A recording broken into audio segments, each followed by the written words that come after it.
L'affaire du passager en surbooking sorti violemment d'un vol au départ de Chicago dimanche. Affaire United Airlines filmée par les autres passagers et qui a fait le tour du net. L'action United Airlines a perdu jusqu'à 4% en séance à Wall Street hier. Et cette question ce matin, Carole Ferry, est-ce qu'on aurait pu imaginer ça en France ? Eh bien, toutes les compagnies font du surbooking. C'est tout à fait légal. Ça permet de ne pas partir avec des sièges libres puisque vous avez toujours des gens qui ont un empêchement ou qui décident au dernier moment de ne pas partir. Ce qui est quasiment impossible à voir, en revanche, c'est un passager sorti manu militari de l'avion, tout simplement parce que normalement les passagers sont prévenus avant l'embarquement qu'il y a plus de monde que de places disponibles, jamais une fois qu'ils sont dans l'avion.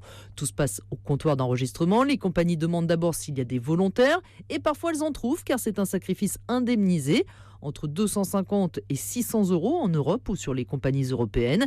S'il n'y a pas de volontaires, eh bien là, des passagers sont en effet désignés d'office. Ça peut tomber sur n'importe qui. Il y a tout de même quelques critères. On laisse monter les clients les plus fidèles ou victimes d'un handicap, par exemple.